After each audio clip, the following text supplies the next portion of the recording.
جب بھی صاحب رکاب یعنی سواری کسی بلندی پر چڑھے گی تو وہ سوار بھی بلند ہو جائے گا جس کے پاؤں اس کی رکاب پر ہوں۔ حاصل کلام یہ ہے کہ نائب کا قیام نائب بنانے والے کے قیام سے ہے۔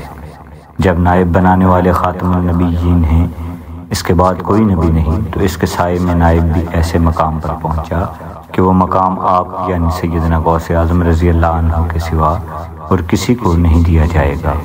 بیان الاسرار صفحہ 262۔